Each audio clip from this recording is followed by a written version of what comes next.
Okay, so hi, mine's Ronan Murdock and this is Leaving Cert Economics. And now what we're going to do is we're going to look at drawing the graph Monopoly and explain it, okay? So first off, you guys follow me over here, this is the layout of it. So you want to kind of make sure, like in Leaving Cert, if this comes up, like whenever it comes up, usually they say like, explain the long equilibrium demand, the long equilibrium of a monopolist, and they ask you to graph it on a diagram.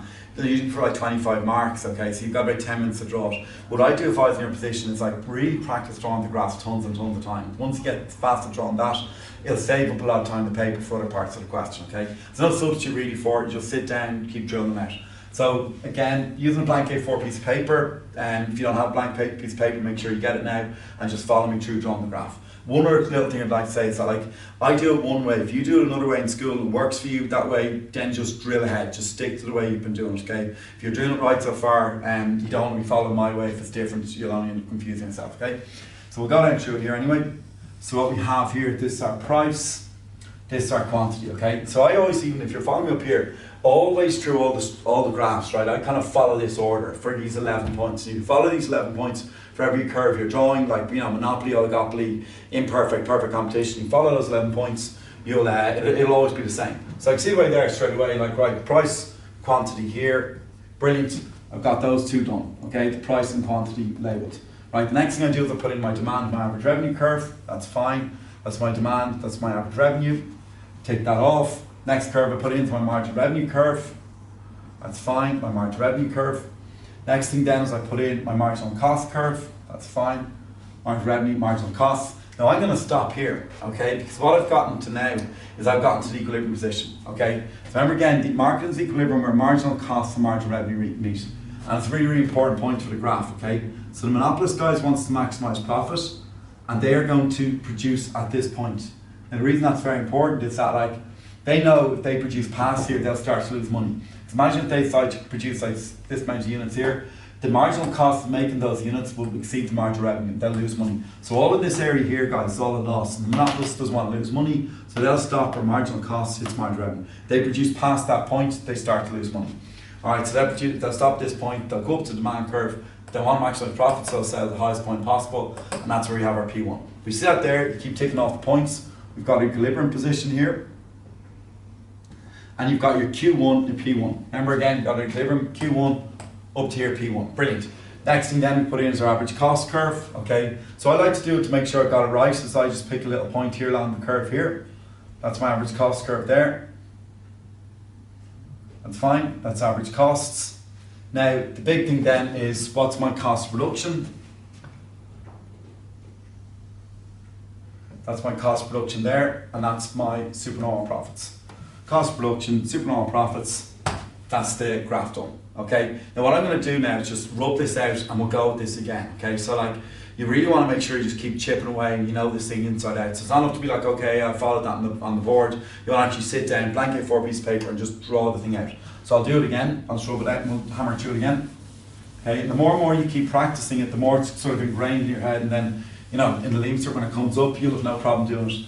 Okay, so we'll go for it again, and then I always just follow the order as well, so I'll rub these out here alongside as well. Remember, you just tick these little boxes, okay? If you tick the boxes, these 11 little steps, you'll get the graph right, okay? So, start off again there. I've got my quantity here, I've got my price here, that's fine. So I can take these off. First curve I put in now is my demand curve. That's fine, demand, average revenue, tick that off. Marginal revenue. Okay, take that off, my marginal cost. Great, I can tick that off.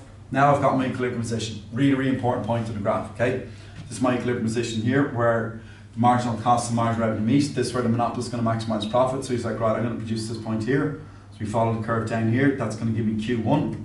So they're going to stop producing where marginal cost hits marginal revenue. They're not going to go past because they'll lose money. So then they go up all the way to here. And that's going to be P1. Brilliant.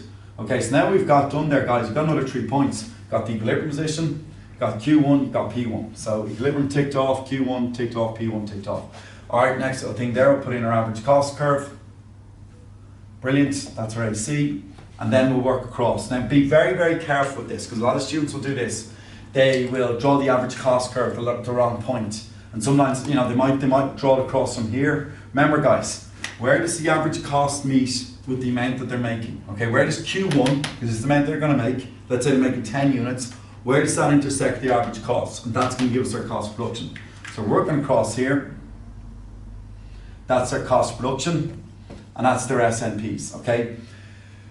Average cost ticked, cost of production ticked off, and we've got the SNPs, and that's that graph done. Now, one little small thing to note, right, is that like, what do they actually even mean by SNPs, right? Remember again, SNPs, this is a supernormal profit, any profit earned in excess of your normal profit, okay? So here we see here, for this business, they're earning supernormal profit, okay? So again, if you're looking at their average revenue, it's up at this point. Let's imagine they're producing at this point here, Q1, right? Let's say they're making 10 units. Their average revenue of making these 10 units, let's say it's up here, it's at, let's say, a tenner each. However, the average cost of making each unit, it's going to be less, it's going to be 8 quid.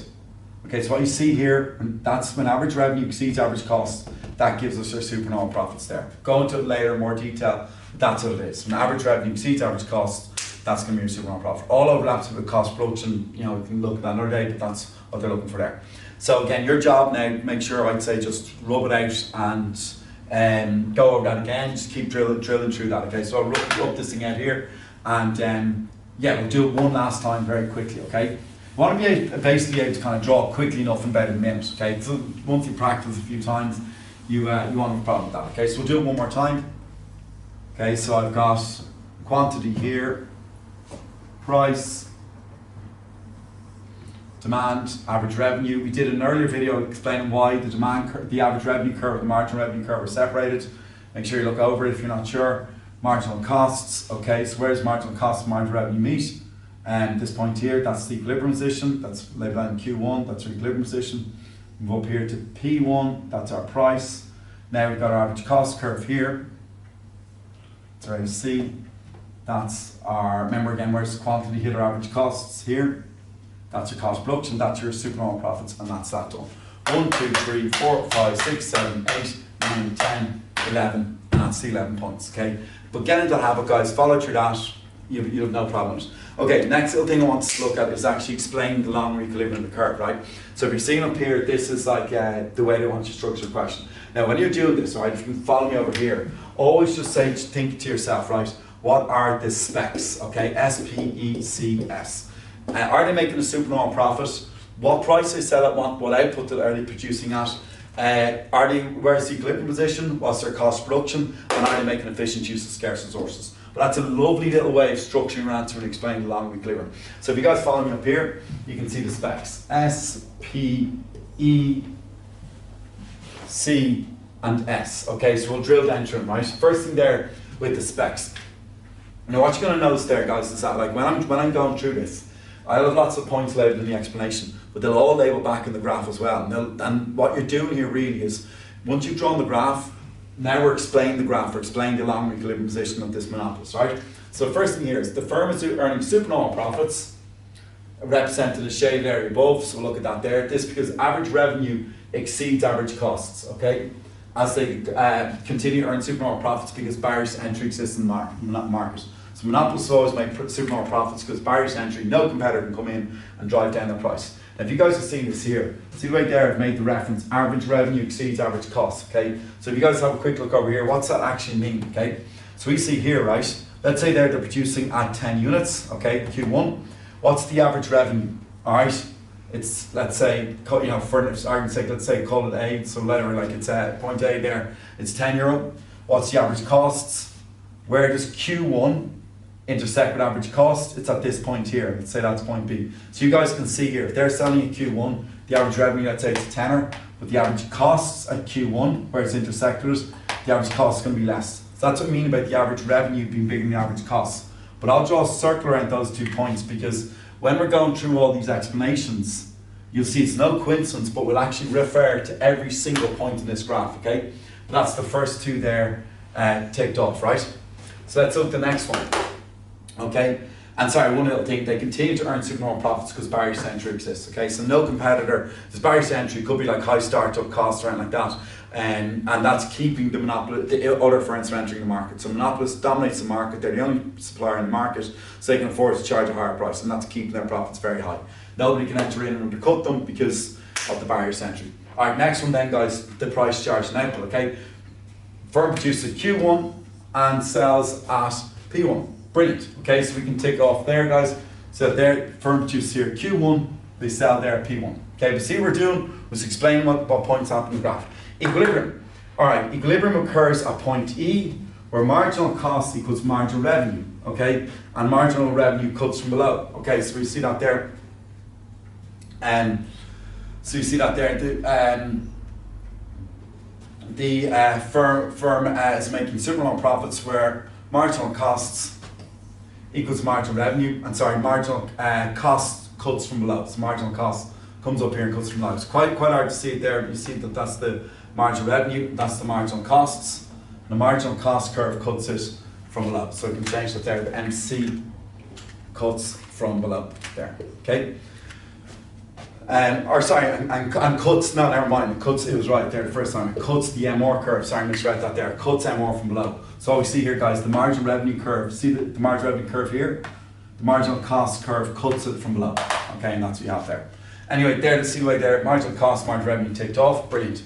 Okay, and also guys, point E, so we can jump back here, see we've made the reference there to point E as well. Alright, brilliant, so we'll look up here, what's the cost of production? Cost of production, of producing this output is shown at point C. Okay, so the cost of production for this firm is shown at point C, and we can have a quick look over there to this. That's the last point there to be labelled on the curve. Cost of production is shown at point C. Alright, so see the way there, all the points in the curve are referred to. The last little thing there, the S, right, is the reference to scarce resources. Now, the monopolist guys does not make efficient use of scarce resources. If you're looking at this graph here, right, the monopolist should be producing here, where the average cost is its lowest, okay? And it doesn't. So it's not producing the most efficient points at the average cost curve. Most efficient point is here, because that's where average cost is its lowest, but monopolist doesn't produce there. They purposely hold back on production, keep a shortage, that drives up the market price, okay? They're not concerned what the most efficient method, where the most efficient point to produce is for the market. They're concerned what the most profitable point to produce is, and that's going to be here at Q1 where marginal costs and marginal revenue meet. Okay, thanks guys. Okay, hi everybody, my name's Ronan Murdock and this is Leaving Such Economics, and today we're just going to go through Monopoly, okay, and just chip away from what it is from start to finish. So really what we're going to do to start is just go through a summary of it, and then I have another little video added later on where we practice drawing the graphs. Once you know that, you've got the basics, the fundamentals of this market structure, right? So what do you know about a monopoly to start? It's a market structure where there's only going to be one producer or one seller. So they dominate the market, there's nobody else in the market, they control the entire market, okay?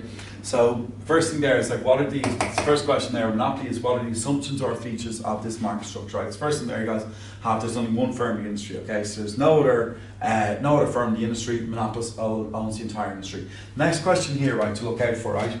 And anybody working on this in my book actually should have said, it's for my 6th year, it's on page 220, okay? So if you want to pause it there, open the book, make sure you've got that open there on page 220, okay? So make sure again, we'll chip away. First question I ask you, like, and they phrase it and leave it as what are the features or what are the assumptions of monopoly?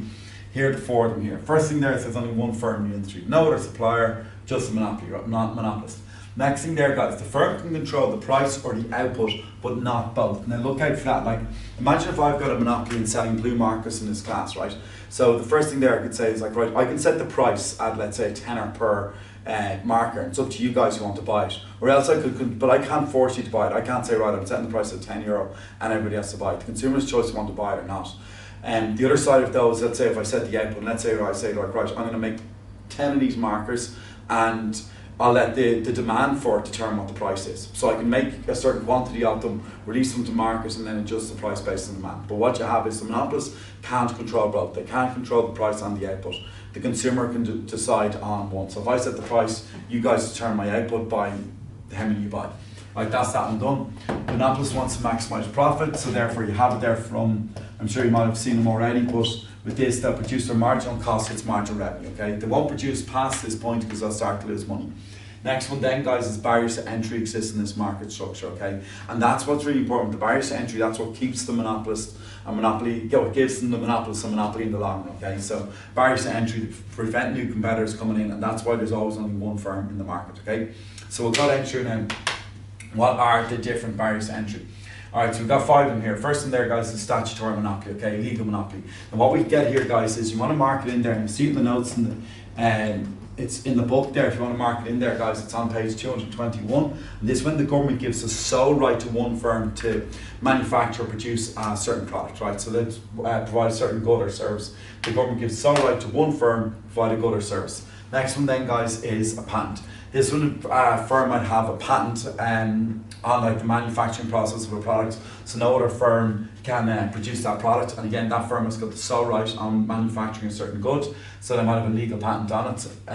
Next one then, guys, is a large capital investment. Now what can happen is sometimes with monopolies, so that they've got such, the barriers to entering the market and the barriers to actually setting up and competing them is so high, the cost of setting up and competing them is so high that it acts as a barrier to entry. So other firms could be discouraged from entering the market because they know if they really want to come in and can properly compete, it would be too expensive. Like imagine even like something like Google would pretty much have a monopoly in the search engine industry, okay? They dominate that market. So even if people know it's a profitable industry to get into, but if some big firms thinking like, right, we're going to set up a search engine and try and rival Google, the sheer amount of resources and money they'd have to put into it would be so expensive that could end up actually just discouraging them from entering the market in the first place. So not that they're a large capital investment, large amount of money has to be invested to start in, and that could just discourage people from getting involved, competitors and potential competitors coming in.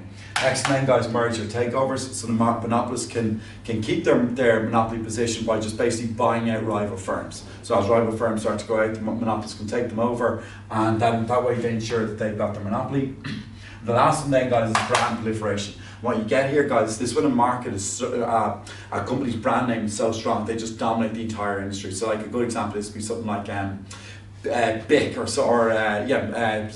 Bayer or something like that. Like as in when they dominate a market, people are convinced there's no other alternative. So that's brand proliferation. So consider Google would be the best example there. Again, brand proliferation. So people don't say I went onto a search engine. They were just like I Googled it. Okay, and that's just as a result of that, your market brand name is so strong that it just can synopsis with the entire industry itself. Okay, and yeah, that's brand proliferation. So it's very hard for new competitors to enter into that. Okay, so best example that would be even Biro. You know, people might say passing the Biro or something like that, and instead of saying pen, that's just when they'll dominate the market there. All right, brilliant. We'll move on to the next one here is price discrimination. Okay, so anybody in my class, again, if you're looking at it, you'll get this on page 227. They like asking us to leave insert. Okay, so your marketing it's come up something like 5 times in the last 20 years. So make sure you know this inside out. Okay, so let's go through it. Okay, when the same goods are sold to different consumers at varying ratios between marginal costs and price. Okay, so what they're saying there is the same goods are sold to different consumers at different prices. Okay, and the key sentence here as well: the price difference is not due to any differences in the cost of production. So, a perfect example is to be like if I was going to the cinema and I'd pay 15 quid for a ticket, whereas if students going to see the exact same film, they're taking up one seat like me, they're paying 8 quid. Okay, there's no difference in production costs. We're both taking up one seat. However, I have to pay nearly double the price, and that's price discrimination. Now, where does that come from? Okay, well, the question here, the leading search they like to ask, first thing when they split this up, they'll ask in 2015, you've seen it before, this is the sample answer for this. So first thing was like, just define what's meant by price discrimination. Yeah, there, varying goods are sold to different consumers at varying ratios between marginal cost and price, and the price difference is not due to any difference in production costs. What they mean by that is like, let's say if I went out and I bought a black t-shirt, but I bought it in size large, and someone else went out and bought a black t-shirt in size small. Well, of course I'll just pay a couple of quid extra because there's more materials used in making that t-shirt, okay? So that's not price discrimination, that's just because my t-shirt had more materials, so they charge me more for it. Price discrimination would be the example we have at the cinema. Okay, we both go to the cinema, both sit in the, take up one seat each. However, I'm paying double. That's price discrimination because there's no difference in the production costs. Okay, right. Why does this happen? Okay, we'll go down through it. First question there is, what are the conditions necessary for price discrimination? Basically saying like, why does this happen? Well, the first thing that we see is the firm must have monopoly power. Okay, and this is a good one to use. That like, imagine if I'd set up, imagine here you've got the example there of like, let's call it for example, let's say Cinema A. Imagine if they were charging students £8, and they're charging adults 15. All right. What could happen then, right, is that the adults are the people who are being charged a higher price. You can argue the adults, someone getting ripped off, they're paying a bigger price. So what you can see here is that someone could spot that and say, like, right, well, there's no opening in the market here. Students are paying £8 to go to the cinema, adults are paying £15. What we're going to do is we're going to enter in, we're going to set up our own cinema, and we're going to charge students £8, and we'll charge the adults, let's say, even 10.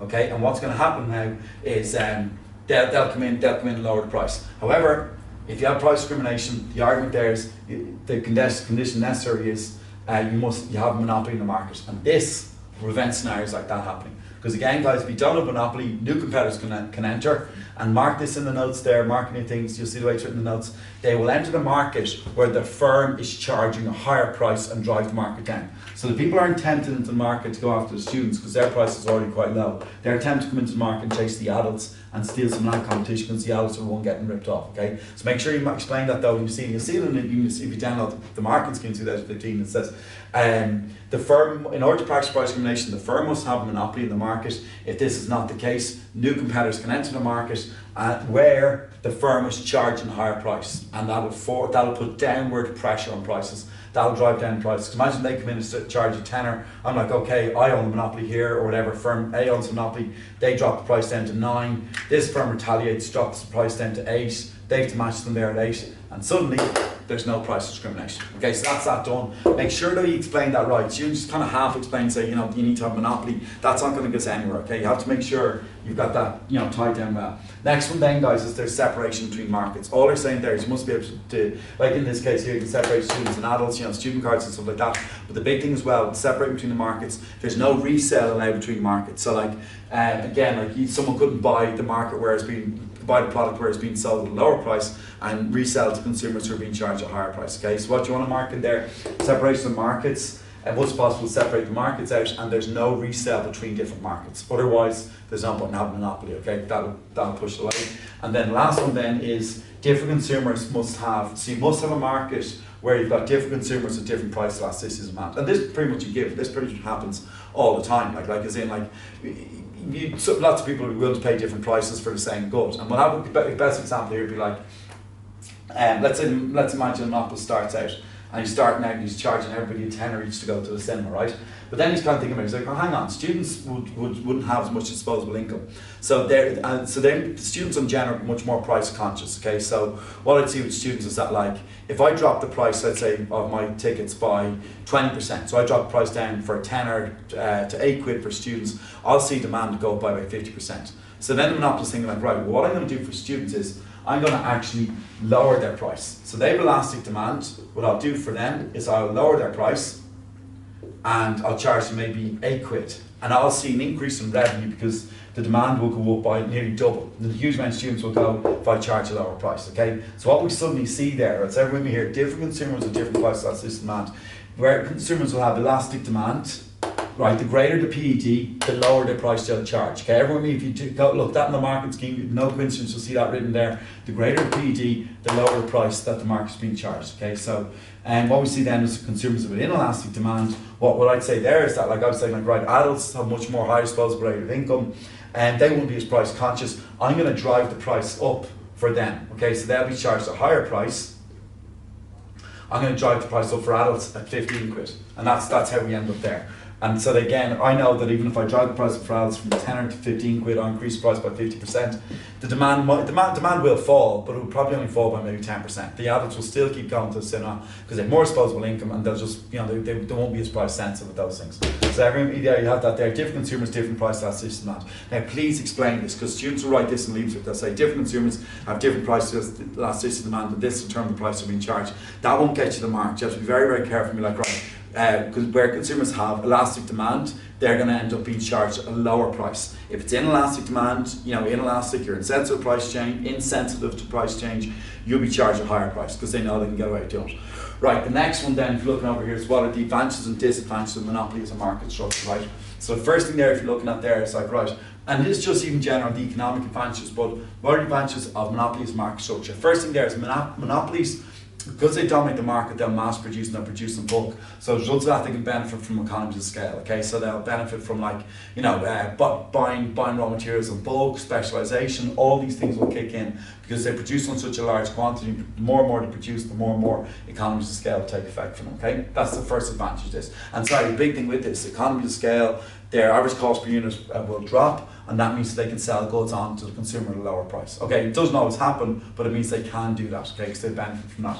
Second one then, guys, there's potential for innovation. Look at companies even like Google and Apple, and they're so innovative. Like, and Google would pretty much have a monopoly in the search engine industry, but like, how are they so innovative? Because they're earning such huge amount of profits, and that means then that they can reinvest those profits into different projects. Even if they think they're risky ventures, they can still go for it because they've got the money to do so. So they're going to be there when you've got innovation. The good thing about monopolies is those firms are making supernormal profit, and they've the potential, they don't always do it, but they have the potential to invest that into developing new products, and that's you have the innovation. All right, last one then you guys here have as well is you've got a guarantee of supply of service. So again, remember guys, they're making supernormal profit. They're in the market, like Google aren't going anywhere. There's no danger of them suddenly, you know, going bankrupt tomorrow and like that, or being squeezed out of the market. Because they're making supernormal profits, and you're guaranteed then they'll stay in the market. Okay, brilliant. Next one then, what are the disadvantages of monopolies? Okay, the first one there, guys, is they are wasteful or inefficient. Well, we'll be doing it, you'll see it in the graph later on, but if you've seen it already, you know the market structure's cost curve, or when the monopoly's long equilibrium, you're drawing out that graph, you'll notice the monopolist does not produce the lowest point in the average cost curve, and that is going to make them inefficient. They don't produce at the lowest point on the average cost curve. So even again, if I was drawing it out here, let's say if we have it here, we've got price, quantity. Now don't worry if you don't know how to do this, you'll see it in a bit in the video going through it. You've got demand, average revenue, marginal costs here. Monopolists produce here where marginal cost is marginal revenue. Let's say they're producing Q1.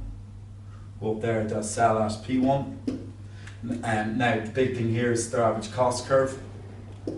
You see, and they'll sell at this point here. Now what you want to spot there, guys, right, is when we're drawing this here, the most efficient point for the monopolist to produce will be at the lowest point of the average cost curve. That's the best point for the market. That's where it's most efficient. Okay, it'd be like at this point here, point B. But the monopolist guys produce at a higher point. That's where their average cost curve intersects their quantity. So monopolists will sell at a higher price. They don't produce the lowest point of the average cost curve. The most efficient point for them producing will be at, let's say, Q2, where average cost is at its lowest. But they don't produce there. They produce at a lower point. Now, the really key thing about this, guys, right? Monopolists will hold back on production. Okay, so they will, let's imagine this is the most efficient point, Q2. That's where the average cost is lowest. Monopolists don't care about what the most efficient point for the market is. They care about maximising profits. So monopolists will purposely hold back on production, and that way then they keep a shortage, and that drives up the price. Like the exact same thing, like imagine if you've got imagine if we had a class of like 40 students, and I was the only person who you could buy an iPhone off. You can't buy an iPhone off anyone else but me. And I've got 40 iPhones, and I had 40 students. The first thing I do is just get rid of 2 of the iPhones. And then when you've got a shortage, people bid up, and that drives up the market price. So monopolists are quite clever. They hold back in production, keep a bit of a scarcity, drives up the price, okay? So that's like they're wasteful and inefficient. They don't produce at the lowest point on the average cost curve. The second thing then you see there is a lack of innovation. And there's no pressure on monopolists to be innovative. Okay, like if I'm let's say the only person, again, just use this example. Imagine I'm the only person like selling markers. I could literally just be like, look, you can buy this marker. It's black. I'm not going to change the color. I'm not going to do anything about it. I'm the only person who can buy a marker off in the whole world. I'm dominating the industry. There's no pressure on me to be innovative because there's no competition in the market. They may be innovative if they want because they're in supernormal profits, but they're pretty much there's no pressure. Lack of innovation boils down to just the lack of pressure on them because there's no competition. You see then when people enter the market, more competition comes in, firms get more of innovative typically, okay? The competition will drive that. So make sure you mark in there, why are they not innovative? Because there's no competition. And the next one then to mark and notice is higher prices, okay? So monopolists again, they learn supernormal profits, they know there's no competition in the market, and that just results in higher prices for the consumer. Okay, so they're all the key points there, monopoly when you're going through it. Okay, so thanks man, cheers. Bye.